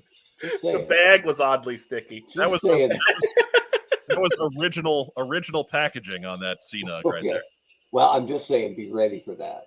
Because I, as much as I enjoy it, I wish I'd had that warning right before I opened it. So I'm like, yeah, man, let me see. Oh, yeah, a little sticky. Here's mine, still in the package, so it's gonna come out. Are they all the same? Are they all cops? They are all cops. Yes, I found somebody who was selling 10 of them. Like there was a bag of 10 of them from the McDonald's back in the day, and it was dirt cheap. So it was a dime bag of C-Nugs. A dime bag of C-Nugs. A dime bag of C-Nugs. That's the biggest win ever. I'm good at what I do. Now we need a C-Nug counter. I know. Look, it's my bit, man. You think I'm not committed to it? My bit. This guy came with all his accessories, right? No file card, but cool. No, they So- stopped doing those in '87. So We It's got appreciate kind of- that. it's got kind of one on the back. It says, "Hi, I'm Sarge McNugget.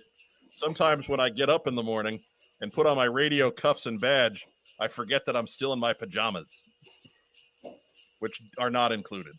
No, Not separate. included. That's the dress up McNugget set, sold separately. Pretty exciting. And the last bit I have, and this is oh, there we go. This is a self-service kind of, but it's for a friend of mine. So Ramon Campos, who I worked with on Transformers, a designer at Hasbro, great guy, one of the 4 horsemen that walked with me to the door on my last exit from Hasbro. So The pallbearers.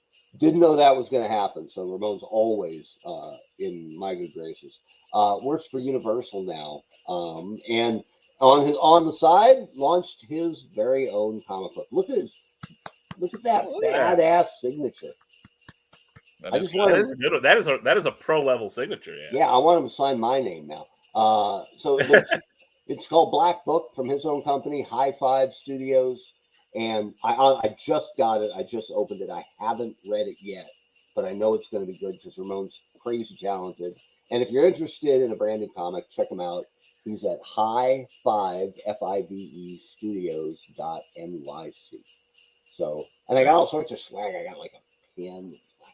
Oh, nice. You got the deluxe package. Hook me up. What else did you get in your What's on Joe Mind staff gift bag? It's actually being washed right now. Come on. I'm sorry. Look at this. Look at this. It's a- This is a modesty moment. Right. We are live, so good on you. Yeah. As the girls head upstairs. They don't want the Google search bots being able to recognize them. No. They're not whores like we are. Like Antonio Banderas said, no, I'm too sexy. It's too sexy. So anyway, I was gonna wear the piece of clothing that arrived, but I didn't get it washed yet. So you'll have to wait because it won't be next week either. No. Well, I mean, it might be next week, but nobody's gonna see it. That's a good point. Did I get the size right? I think so. These run a little small, so I figured I'd go big if nothing else. Yeah, I'm always double X pretty much. Yeah. Right? Like I tried to put on my only funky Christmas sweater for the company event this week, and it was one somebody had sent me, and I didn't realize they sent an XL. And nothing sadder than the goofy Christmas sweater that's a size too small, so you look like an ironic sausage. It was a bad look. Hey, what's that? Can't be wearing my Dungeons and Dragons Paladin Christmas sweater when it looks like it was painted on my body. So that was a no. Dave Allen asked, "Do I have all the the various classified beachheads?" You mean I've got the brown-eyed and the blue-eyed one? I don't know if there's any other ones out there floating around that I don't know about, but I got those two. Which one is more legit? Does he have a classic eye color that I don't know about? I believe the first one had black eyeballs. The one that you sent me is the one that's open. When the first beachhead dropped, I managed to get 2 from Target, which was really hard at the time. This was also back when I shopped at Target, and they happened to have both eye colors. And so I told Mike, "Hey, I got a beachhead for you." And then when I found out there were variants on the eyes, and I just asked him, "Hey, which one do you want?" And he was like, I don't know how you spell it. So I don't remember if did you pick one or did I just send you one? I think the blue one, because the one I had found myself was brown. There you go. So it just saved me the trouble of finding it. I was gonna go find the other one somehow. So I was solid either way. I don't even know what eye color I have.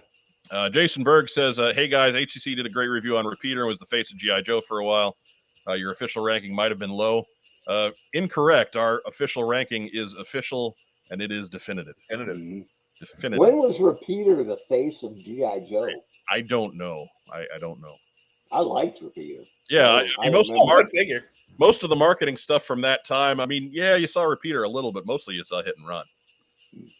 Like if they were just looking for a generic army guy to throw on a package, that was the guy I remember seeing the most. I wouldn't have picked Hit and Run to be the marketing face of GI Joe because how are you going to see him with all that camo? Oh. Right. It's like I mean, it's like all these commercials though with John Cena. Somehow they get it done. Yeah, I know how that works. Coming back. Yeah, right. They got him signed up for something at WrestleMania, don't they? Well, that's what happens when you can't make new stars. He's going to fight Judo Master. Ooh, Perhaps. He's gonna fight Shonuff, the Shogun of Harlem. It's gonna be great. Oh my God. You know, there's something we're missing here. Well, it ain't sleigh bells. It is not. No. Look, that is festive, damn it. Festive. I gotta be honest with you, it starts festive, and then it becomes like the soundtrack to your nightmare. It is festive. It's still festive. Let's Hoping it was going to play over the theme song, but it didn't do that. Let's be honest. You can't find the button to turn it off, can you? No, I got it. I know where it is. I'm just making you suffer at this point. That's fine. Since when has Christmas been annoying to me? I don't know. Never. It's always been good. Can I put up my background at work for our morning call is like a 3-day calendar, 23, 24, 25.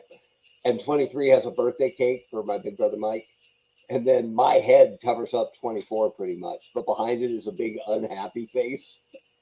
And then a Christmas tree on 25. So I'm just hovering over my own sad birthday. Oh wait, we do. I found at least you know what you should do. You should have made it like Scrooge's, Scrooge's office. That's not bad idea. I did. I finally found something did not get uploaded, so I was actually uploading it real quick. But here we go.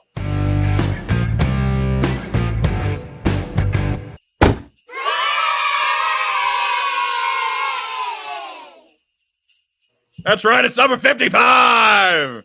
Yeah, you don't have a backpack, but otherwise he's complete. And we'll find. And actually, the graphic lies because here's number 56. Oh, now we're talking. He's got a backpack, but he doesn't have a satchel. And they're right. You can see right there. It's wait, there it is. There we go. More kind of in scale with the chunky tank kitty there. So that's a pretty good fit right there. Other people's collecting rules always are fascinating to me. So you just got in 2 beachheads. One has a satchel, no pack. One has a pack, no satchel. Right. But you did not combine to make one perfect beachhead out of them. No. Well, neither of them. Like they've got like the one with the backpack's got some pretty loosey-goosey arms. Like if I was going to make a perfect one, I have better ones to make a perfect one with. Right. And but do you do that? The ones that are just so good that they just need to have all their stuff, they typically come with it. Right. I don't worry about combining it with the other ones. There have been occasions where I've picked up loose accessories to fill the holes. Okay. But even it's not a super like if I find one and it's cheap, I'll do that. But I don't go out of my way. Okay. So basically, I'm okay with having random weird stuff included in this. Like there's 50 whatever of them at this point, 56 of them at this point. Being a little different is okay. Right. Now, this was too late for accessory packs, but theoretically, if there were different colored accessory pack beachhead gear, would you allow that on one of your beachhead figures? Oh, it's already happened. There were accessory packs. Were there for beachhead stuff? Yes. The backpack and the ammo pouch came in a truly awful yellow cream color. Oof. Oh, I don't even remember that. Oh, they look like they're made of marzipan. Yeah, you want to talk about something that's inexpensive? You could get those for about like $3 for $1 today, right? And then the gun is actually a very good replacement. It's like a dark gray. That's great, and it's actually very close to the actual one. So you kind of have to give it a close look to make sure you're not getting a replacement gun. And some of them do have the replacement guns, but again, that doesn't bother me that much because if you're just casually looking at it, you don't notice it. Right. And then there's but that backpack is everywhere. Like it was 86 Beachhead is not a rare figure, and then it got re-released when they did the Night Force one, and that gun has been put out in black 100 times, and so like that gear's out there. There was a Night Force beachhead. Oh wait, in the 6-pack in the 2000s, yeah. And he also came with the hydrofoil. Yeah, that didn't have the rest of the gear, but he did have his backpack. So again, that backpack is all over the place. I would rather have the backpack than the pouch. Yeah. Because without the pouch, he's still badass. But with pouch and no backpack, it looks so much more like a purse. Right. Without the backpack to help it. I mean, fanny packs just weren't. They didn't have the technology then, man. Sorry. Not yet, but it was coming. We were close. We're close. And most people probably think Beachhead would have hated fanny packs, but I disagree. I think he would have been like, recruit, hand me my fanny pack. Jason Berg's got a question for us. Do we think that Snake Eyes movie figures sitting on pegs discourages retailers from selling other classified figures? No, because first off, there's a few of them out there still, but they're not really clogging anything up. They had their own barcode, their own UPC code, their own DPCI in Target system. So really, if the movie figures performed poorly, all that reflected on is the movie figures. So if there was a second wave of movie figures, we probably wouldn't be seeing them. But they didn't have one planned anyway, so no big deal. Yeah, and no follow-up movie either, apparently. Right. Hey. Right. So yeah, does it discourage them? No, because technically it's not the same thing. To the folks who don't care about toys, it's definitely not the same thing.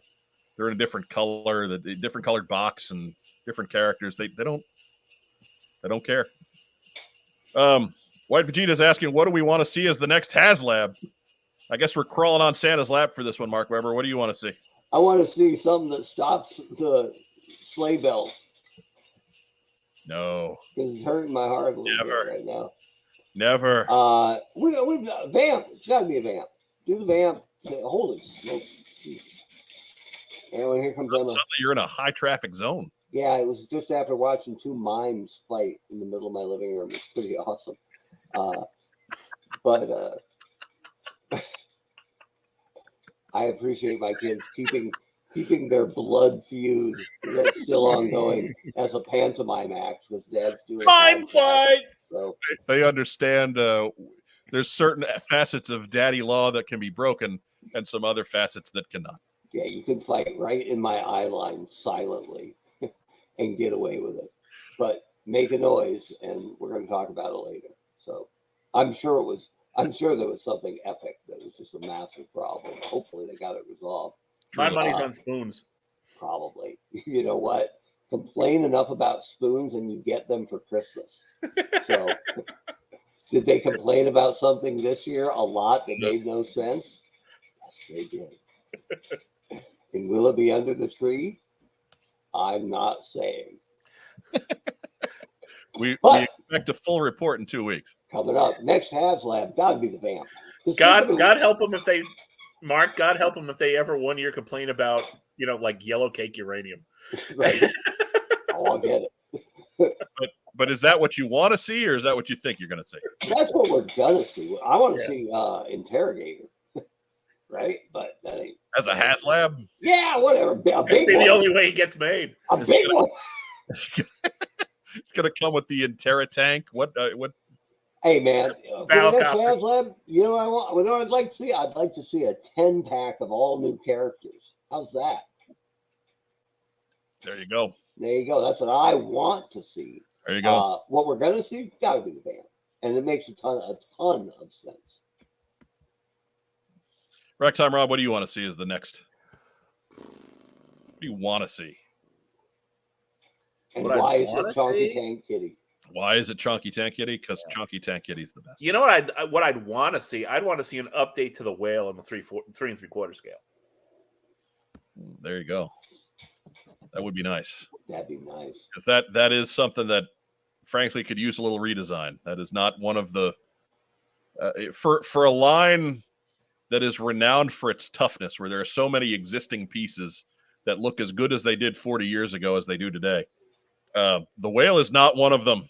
The whale is a little fragile. Little flimsy, hasn't aged well. So yes, if you redid a whale and figured out a sturdier way to do those propeller things, that would be incredible. And just, I'm begging you, because they didn't do it with the Sky Striker. If they did it, just make it like 10% bigger, right? Or 15% bigger than the original. So you can lay them out side by side and go, we all love the whale, but look at this whale, right? This is beefy. That was something they couldn't do with the Sky Striker, which by and large I thought was a fantastic offering. But if they'd have made it 10% bigger than the original Sky Striker, they could have done the side-by-side shot, and there'd be no doubt what the king of the hill was. Right, and no complaints about hurting the secondary value of the originals either, because it would have been a totally different piece. Absolutely. I think there's enough, though, that's going to be different on that HasLab. That I mean, will there be? Sure. I think there will too. But again, anything that takes the ammunition away from the haters before it even gets out of their mouth is a win. If it's all new tooling, after 12 years of doing this, I'm tired of hearing that shit. If it's all new tooling anyway, then just make it a little bit bigger. Bake it into the price. I'm not saying they had to take a hit on it. Right. Just make it slightly bigger, slightly more expensive. Right. And even then, a size difference of that degree isn't really going to affect the price, is it? Not really, not much. So. No. Matter of fact, it could help. Family Feud, good answer sound there. It could help justify the price, right? To be able to say it's bigger than the original stuff. I mean, that's the whole secret as to why they went to 6 inches, isn't it? I mean, that 6-inch figures don't cost any more than the 3 3/4 ones do. I mean, a little bit. A little, but not $15 more. Yeah, true. Definitely Big true. big margins. Anyhow. I like big margins, and I cannot lie. You other brothers can't deny. See, because you're brothers. We learned how to not dance the same time, same way. But David Allen says, Tomahawk, please. If I had to dream HasLab, I think a Tomahawk would be where I'd go to. What scale? I don't want to poop on the one that came out in the anniversary line, but for all of the hype and the hubbub, it left me wanting a little bit. Like it wasn't better than the original. But man, if you did it in a HasLab, you could totally make that better than the original. That would be awesome. That original, look, the 1986 Dragon or Tomahawk is a fantastic piece for the GI Joe. Amazing. One of the best they ever did. Fragile as hell. Those propellers are impossible to find in any kind of simulate flying condition, whatever you want to. They don't spin because they're all bent because gravity has taken its awful, awful toll. And while gravity is great for the bat pole, not so much on the Tomahawk blades. Mm-hmm. So, yeah, that would be. I'll give that my vote because I mean, honestly, Rob sold me on the whale. Mm. So it's like we're doing an official vote. I think Rack Time Rob sold me on the whale. I think I think classified vamp is where we're going, like Mark says. Yeah. But if we're just doing dream projects, yeah, that would be fantastic. Hey, let me take mine back, and I'll do it quick because I've said this before. The original headquarters at classified scale, because there really isn't that much to it, right? It's just walls that snap together, but the design was so brilliant. Oh, Rack Time Rob bailing out. No, I'm still here. What if it's just quiet? But legitimately, you could put together a classified headquarters for 400. Yeah, I think you could. I don't think it would cost that much. You'd need some vehicles to put on it. Okay, yeah. But, if you're going to fill it too, then okay, yes, 400. Yeah. Well, I'm just saying maybe it's too early to do that, but right. I think that's. I don't know what. If you want to do a little miniature headquarters with a fort, and maybe it comes with a Skyhawk or something. Okay, great. Let's do 400. Yeah, we can put this in the tank bay, right? Yeah, you could do the Skyhawk. There's not much to it, and that could go on the helicopter pad, right? And you could integrate the helicopter pad as the top to the jail, like me and most kids did. Now we're talking. Yeah, we didn't do that. No, they're gonna climb out of the jail. Well, no, Snake Eyes is out there. You cut your ass. I suppose. Anyways, Jason Berg, thanks for answering my questions. I love listening to you guys. Hey, man, thanks for showing up. Thanks for asking questions. We appreciate everybody, whether you're catching us here on the live show, whether you're catching us on the recording afterwards, you had questions and you're not hearing us live, just put them down below. I'll answer questions. Usually if it's in the first couple of weeks after a video, I'll answer them as best I can after the fact. If you want, we start getting to stuff that's like 2 and 3 years old. I probably am not going to do that. But because they might have different answers. But anyways, yeah, if it's any kind of timely, by all means, get it on in there. We just make Rich Cohan happy. Well, good. Yeah, Appreciate that, Rich. Hang on. Do we all? I got to mark it off the to-do list. Right. All right, we're good. You all think the retro carded classified figures will continue in 2023? Maybe. Didn't they say that was done after?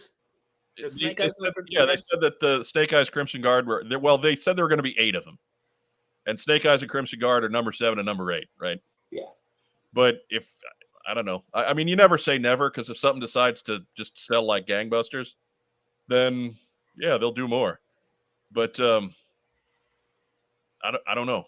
I don't think so. I don't think it's been enough of a, like, that first wave. Gung Ho was a big hitter, and after that, people kind of picked and choosed. Like Destro's still out there in pretty decent quantity, and Lady J's still out there in pretty decent quantity, and Baroness is a little bit of a tougher get, just because some folks still missed out on the bike, and some folks don't like the gold accents. So, okay, like some folks wanted a Baroness on no bike, but right, that too.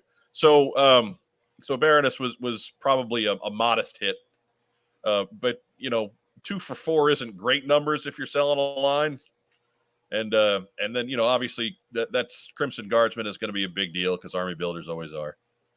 Snake Eyes will probably do okay because he's Snake Eyes, but yeah, maybe. But their whole push is getting the plastic out of the packaging. Yeah, but they said they weren't going to do that on the collector intensive ones, and that's what that one falls under. So, the retro style stuff, they were keeping the bubble. Yeah, we'll see. Yeah. Well, again, we'll take it all at face value.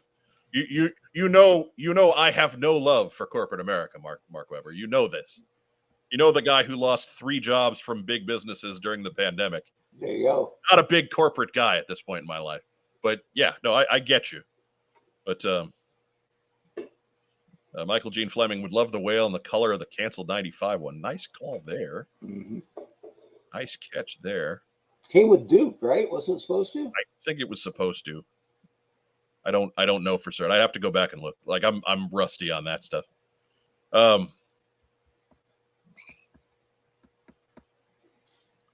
Stonegate Creations wants to remind everybody that he makes color-matched injection molding veins for the whale for restoration. Ooh. That's cool. He's doing God's work right there. Right. I have to admit, though, I almost, for restored pieces, for new pieces, I almost like different colors better. Just because I don't want to forget that I replaced something with something new and wind up selling it later. And like if I ever get a repro heavy-duty mic, for example, I wouldn't want it to be that color brown. I'd get a gray one or a black one or something like that. Just something that is obviously not the original. Gravity is a harsh mistress. Yes, we covered that several times tonight. Sure. The only time gravity is fun, the bat pull. And not with the G.I. Joe Falcon glider. Matt Rubin asks, I haven't been in G.I. Joe as long as everyone else, but didn't the original headquarters have parking ditches for the Vamp and another vehicle? Really, about every vehicle that was available in 1983, you have some way to park it in one of those vehicle bays, whether it's the Flak or the Whirlwind or the Vamp or the Mobat or the HAL. Doesn't matter. There's notches in there somehow to configure that weapon in those vehicle bays. That wasn't common knowledge back then, was it? I mean, it was for the Vamp, obviously, but yeah. I figured it out on my own with the Flak just because it was fairly, like, those looked fairly obvious. Mm-hmm. And then I started monkeying around with some of the other little playset things that we had. I was like, oh, yeah, well, that kind of works too. Mm-hmm. So, yeah, I mean, it wasn't common knowledge. I don't think they advertised it. I don't think there was any way to advertise it, but it all worked out. And stuff that they made after the headquarters fit in. It wasn't called out on the instructions or the box or anything. And I just remember I always did Mobat in the tank spot and Vamp in the other spot. Always. And so I never tried anything else in there. That was the way I preferred it set up. But Yeah, well, I mean, those were the obvious ones. yeah, Those are the ones that work best. But yeah, Mauler worked pretty good in that tank bay when it came along. But never did had the them. cannon fit through the slot? yeah, Okay. it I wasn't. got It wasn't a perfect one, but it got through. I never had a chance to try that because I got the Mauler was the thing I was last on. I got my first Mauler like 3 years ago. Like I was so late on the Mauler. Web, it's the best. Oh, great toy. Yeah. That's pretty far up on my classified list as well. It's just weird that would be the hole in my collection, right? Like it was the flag because it was too expensive, and the Mauler because I guess I thought I had a tank. But Well, the Mauler, you're paying for the microphone. Yeah, now you are. Berg listens to us every day. No kidding. Look, we believe you. We've been doing this for 11 years, and we go kind of long at 2 hours an episode these days. Man, those old episodes, some of those are butt-busting marathons. Oh, boy. Good luck if you're going through the back catalog there. We appreciate you, but pack a lunch. And they were like, if we had a 3-hour episode released back then, it was probably a 5-hour taping, right? Oh Lord, there were days where there, yeah. Or it was more than one taping. Sometimes we would pile up a couple of interviews, right? And then just rather than pump out a couple episodes in a week, we would just push it all together into one mega episode. And if you've ever edited audio before, exactly how painful that is. And that was all that guy right there. Oh, yeah, I mean, originally it was all Gary. Like the first like there was a brief time where Gary was on board where I did a few episodes, but every so often I do want to give him a break. But yeah, that was Gary for the first 7 years. And yeah, I mean, heroes work, yeoman's work. But what do you say we get the shout outs? Oh, Give everybody a chance to get out early. Racktime Rob, shout it out. Shouting out to the studio audience. Merry Christmas. Happy Hanukkah. Happy holidays. Happy what? Happy Weber Day. Oh, That's of course. Happy birthday, Mark. Doesn't count if I have to beg for it. Next year, Rob. Next year. Look, if he sneaks in here tonight to cut your throat, I'm not helping you. That just means I don't have to go back to work on the 3rd. Not going to cut his throat. I'm going to hit him where it hurts. I'm going to set off that fire alarm. Yeah. Which Like long box would you pick? What else you got, Racktime Rob? God bless us, everyone. Mainly because I watched the Muppet Christmas Carol today. Oh, that's wonderful. Fine film. Probably my favorite version of that story. Mark Weber, shout it out. I mean, I've been beating the same drum basically the last couple of weeks, but good friend of the show and good friend to the whole G.I. Joe collecting community, Diana Davis, who's getting better and recovering, but the queen of all things Duke. Glad she's feeling a little better and working her way back. So shout out to Diana. I think it's always good to give her some encouragement as she's getting back to full Diana power. What else you got, Mark Weber? I guess to my we have to go home for not home. Wow, that was lit. We're going back to Arizona for Christmas and my birthday next week. But we're only going to be in town. It's the shortest trip for me because I don't have much time off. So I think it's a 5-day trip for me, and 2 of them are on planes. So I will not be there very long, so I'm not going to get to see most of my Phoenix peeps. And I always try really hard to see my friends in Phoenix when I get back, but it's probably not going to work out this time. So for my Phoenix peeps, love you, and I will catch you probably next time. I'm sure they're all watching too. I'm sure they all. Of course. Disappointed. Of course. You should go during the summer. I mean, it's not bad there then. Right. It's a dry heat, Mark. Man, I survived it. I dealt with it. I told you it wasn't the 118-degree Julys that wore me out. It was the 100-degree Valentine days. Right. And the Halloweens where the candy was already melty inside the fun. There's nothing fun. The candy About was a melting in the fun-sized store as you were Snickers. buying it. That squishes when it's handed to you, right? So yeah, that's what got me with the edges. Not When the middle. it gets dropped in the bag and just lands there with a saddening squish. Yeah, it's like those squishy balls at the mall that they throw down, they go and then reform, but they don't reform. No, They're not Twinkies. They don't form back to their original shape. no. So that's what wore me out on it. So anyway, that's it for me. I'm going to give a shout out. I'm going to duplicate our shout out to the studio audience. Thank you so much. If you're watching us live tonight, we really appreciate it. Hey, if you're catching us on replay, we appreciate you too. Regardless of when you're listening to us, go ahead and hit the like button, subscribe to the channel here on YouTube. If you're on Facebook, give us a thumbs up, give us a little huggy guy. We love little huggy guy. But make sure you take a minute, get over to YouTube and subscribe to the channel there, because that is what helps us out the absolute most. If you're catching us on audio replay later in the week, you know what? We're available wherever you get your audio podcast to. Write us a review. Leave us a nice 5-star review wherever you get your podcasts from.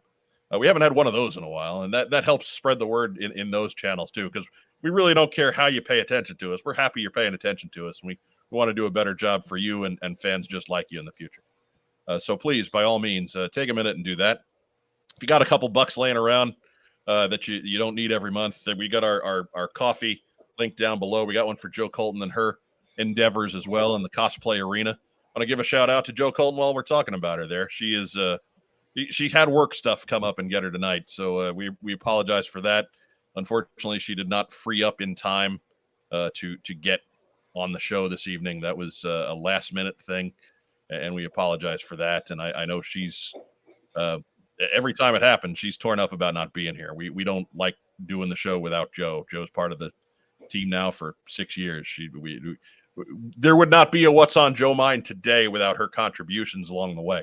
So we certainly feel her absence when she's not with us. But give a shout out. We'll double up our shout out to Lenny. Congratulations on a promotion. That's right. But beware, because that just means they're looking. Now that they've made all of your duties part of your regular duties, now they're looking for more bonus duties. So be ready, man. Be ready. You said duties 3 times. I said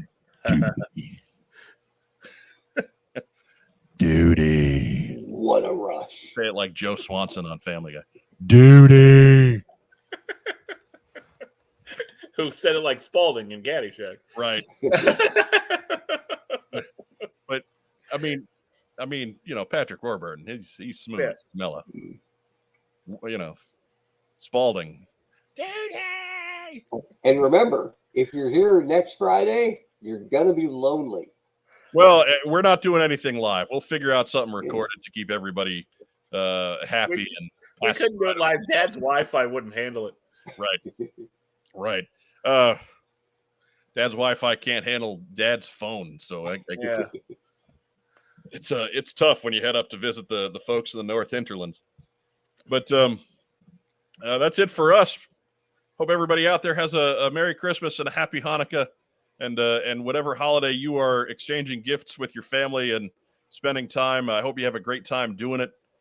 We appreciate you, certainly. We will be back that week in between. 2 weeks from tonight, we will be recapping the 10 biggest news stories in G.I. Joe from 2022. So be sure you're catching that one. The week after that, the first episode after New Year's, will be the 10 best G.I. Joe toys from 2022.